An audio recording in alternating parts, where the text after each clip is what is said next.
warahmatullahi wabarakatuh.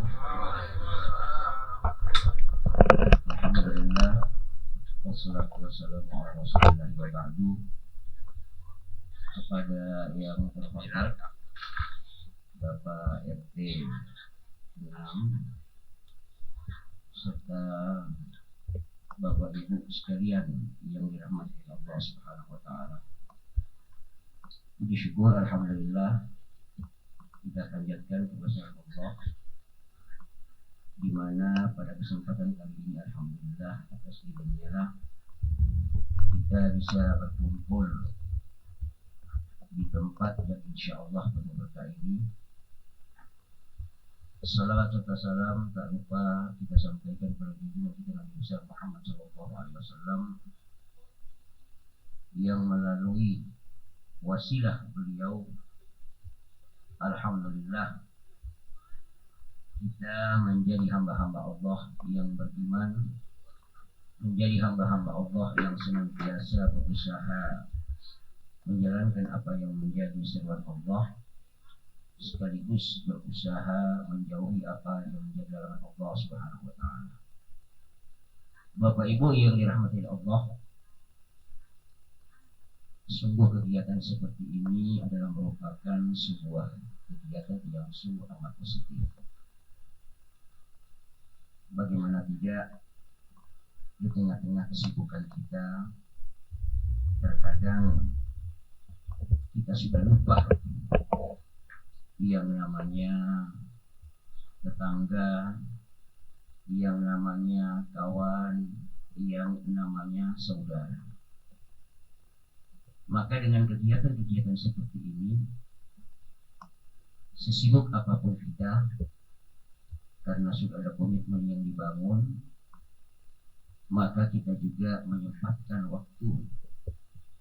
Meski terkadang banyak urusan kita yang mungkin menurut kita itu juga tidak kalah pentingnya. Baginda Rasulullah Sallallahu Alaihi Wasallam mengingatkan kita dalam sebuah hadis yang diriwayatkan oleh Imam Al-Bukhari dan Muslim. Qala Nabi Sallallahu Alaihi Wasallam, "Man kana yu'minu billahi wal yawmil akhir falyaqul khairan aw liyasmut. Wa man kana yu'minu billahi wal yawmil akhir falyukrim jarahu. Wa man kana yu'minu billahi wal yawmil akhir falyukrim dhaifahu." Baginda Rasulullah Shallallahu Alaihi Wasallam menyampaikan sebuah pesan, bahwasanya barang siapa yang beriman kepada Allah, lantas kemudian dia juga beriman kepada hari akhir, maka tidak ada yang pantas, kata baginda Rasulullah, melainkan falyaqul khairan, hendaklah dia berkata yang baik-baik saja. Kalau tidak ada kalimat yang baik untuk diucapkan, maka sebaiknya diam itu jauh lebih aman, kata baginda Rasulullah. Bahkan dalam sabda yang lain, baginda Rasulullah mempertegas man somata naja. Barang siapa yang diam, pasti dia selamat. Ya jelas itu. Kemudian kembali baginda Rasulullah mengingatkan, man kana yu'minu billahi wal yawmil akhir falyukrim jarahu. Barang siapa yang beriman kepada Allah, beriman kepada hari akhir, maka hendaklah dia memuliakan, menghargai tetangganya. Rupanya persoalan bertetangga ini adalah sesuatu yang sangat esensial sekali dibahas khusus dalam agama. Sampai-sampai seorang ulama besar seperti Imam Al-Ghazali dalam sebuah risalah majmu'ahnya yang berjudul Al-Adab Fid Din, beliau menjelaskan bahwasannya di dalam bertetangga itu ada etika yang harus dibangun. Bahkan beliau menjelaskan itu kurang lebih ada 12.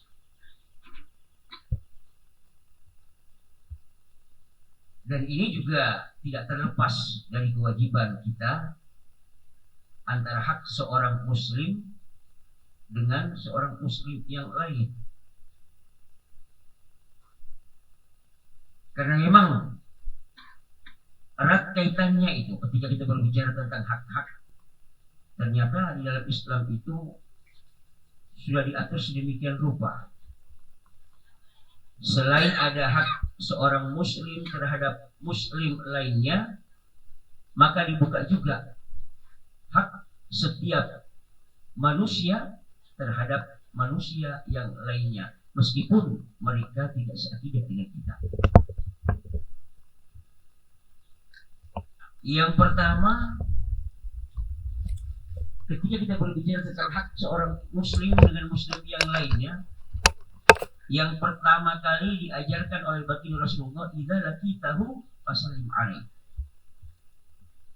Apabila bertemu, maka sangat dianjurkan itu kita untuk mengucapkan salam itu. Ini sungguh amat luar biasa. Bahkan baginda Rasulullah Shallallahu Alaihi Wasallam dalam sebuah hadisnya menjelaskan, la tadkhulul jannah wa la tu'minu. Kalian semuanya tidak bakalan masuk ke dalam surga Allah sampai kalian benar-benar beriman kepada Allah, beriman kepada baginda Rasulullah.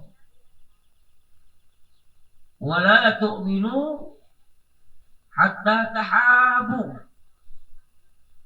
Dan keimanan itu tidak akan terjadi apabila tidak ada rasa cinta kasih terhadap sesama manusia.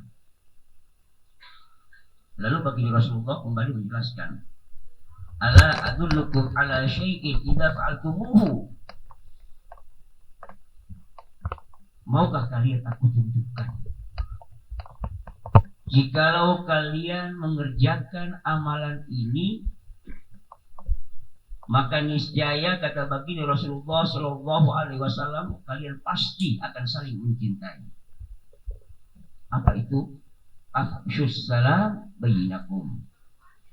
Tebarkanlah salam di antara kalian. Ternyata Imam Al-Ghazali dalam 12 adab yang beliau sampaikan, ternyata salam ini juga merupakan hal yang utama. Jadi anjuran salam ini sungguh amat luar biasa. Bapak Ibu yang dirahmati Allah, ketika salam ini kita ucapkan dengan benar, Assalamualaikum warahmatullahi wabarakatuh, lantas dijawab juga dengan benar, Waalaikumsalam warahmatullahi wabarakatuh, maka ini kan keberkahan-keberkahan itu sudah jelas kita dapatkan, pahalanya jelas lagi. Tapi kalau misalnya kita menyapa saudara kita dengan sapaan halo misalnya, yang pertama jelas pahalanya tidak ada. Kemudian yang kedua juga, kita juga sudah tidak didoakan lagi, hanya sebatas sapaan saja. Nah, kehebatan salam yang diajarkan oleh baginda Rasulullah, yang pertama, insya Allah ketika kita membiasakan salam ini, maka keselamatan yang kita dapatkan itu keselamatan dunia dan akhirat. Yang kedua, cinta Allah bertambah. Dan yang ketiga, keberkahan atau kebaikan kita senantiasa ditambahkan oleh Allah Subhanahu wa Ta'ala. Selain persoalan salam ini, rupanya di dalam persoalan-persoalan bertetangga ini ada hal yang cukup menarik.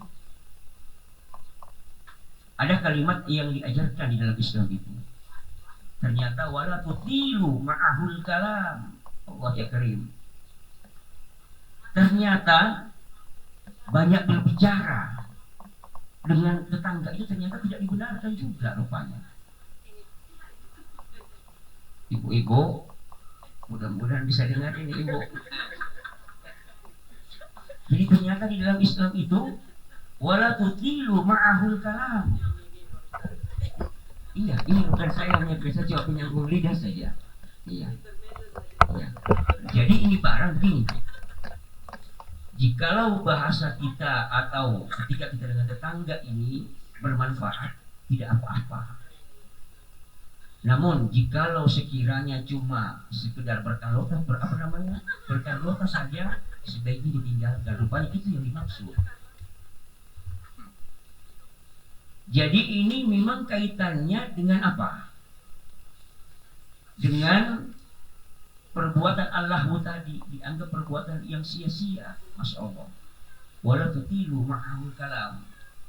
Tidak diperbenarkan ternyata kita terlalu banyak berbicara. Meskipun itu dengan tetangga sendiri.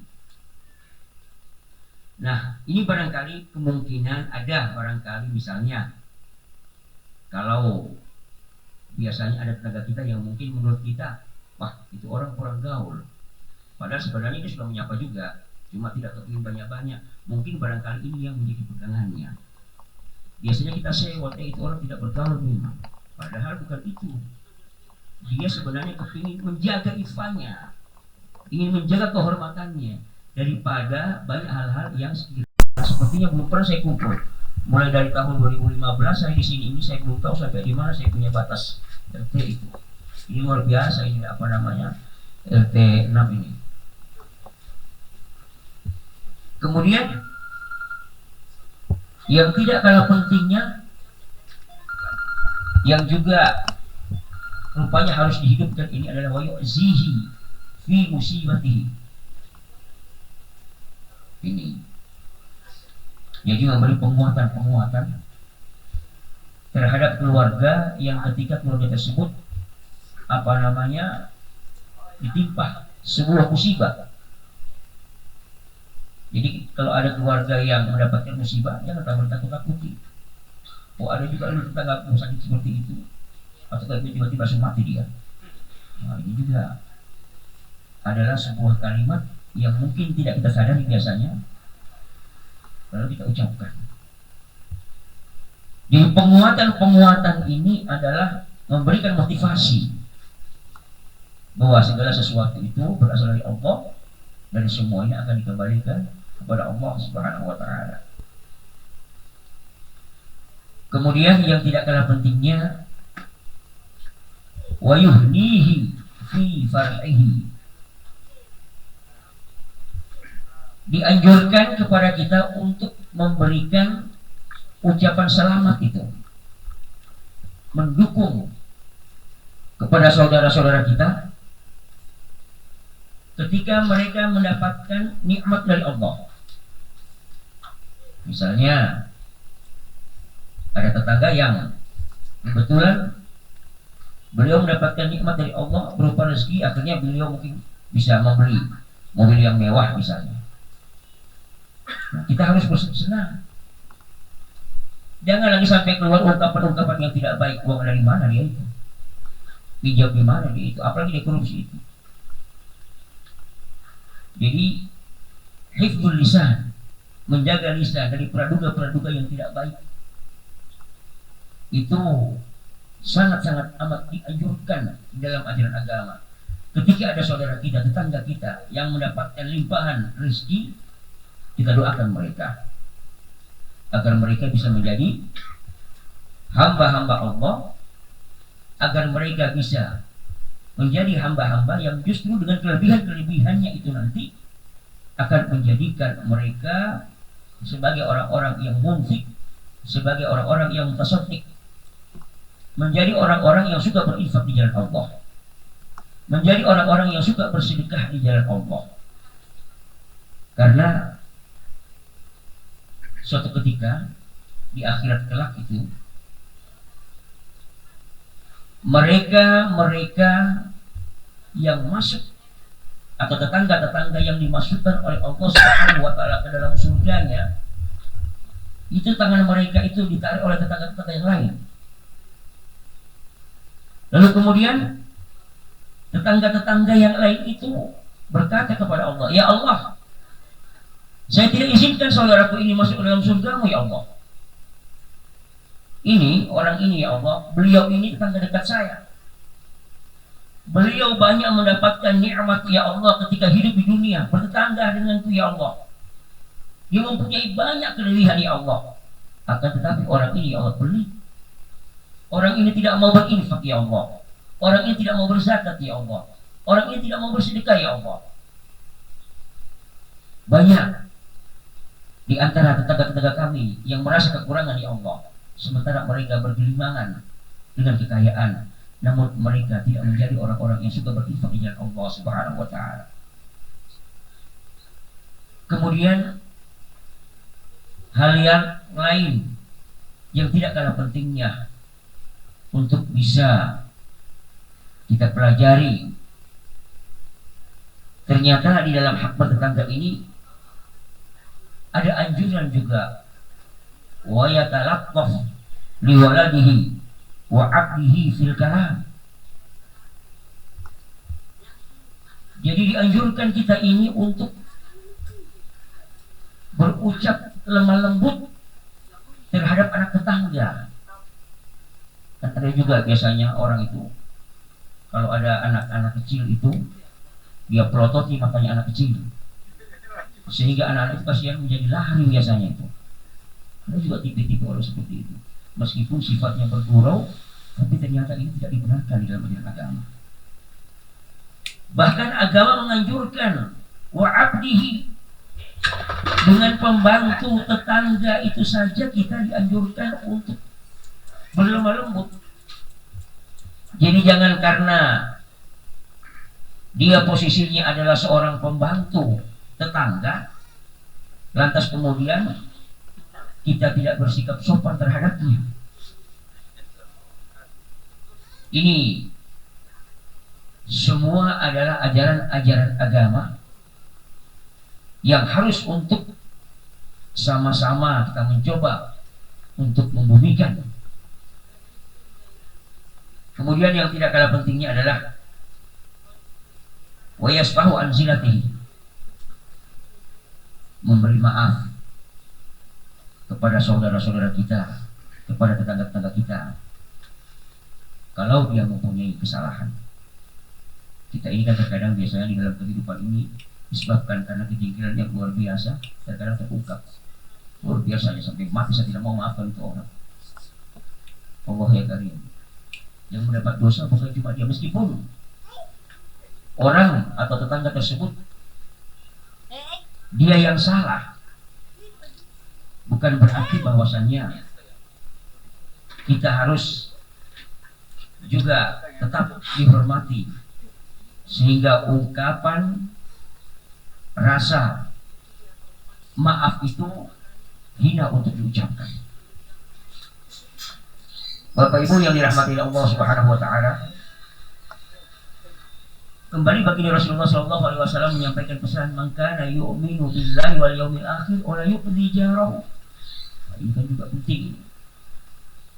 Mengganggu tetangga ini juga ya seperti tadi yang disampaikan itu. Jadi begini Bapak Ibu yang dirahmati Allah Subhanahu wa taala, karena ini adalah perkara-perkara agama, terlebih daripada kita nanti penilaiannya seperti apa. Jadi dalam bertetangga itu jangan kita sesukanya. Misalnya kita mempunyai hobi itu menurut kita adalah sah-sah saja, tapi ada aturannya itu.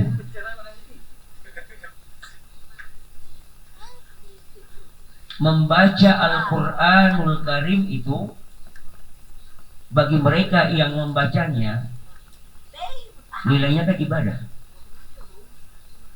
Orang yang membaca Al-Quran itu jaminannya syafi'an li ashabih, akan mendapatkan syafaat, akan mendapatkan pertolongan, akan mendapatkan bantuan dari Allah. Ini Al-Quran bisa memberikan pertolongan nantinya kepada mereka-mereka yang suka membaca Al-Quran.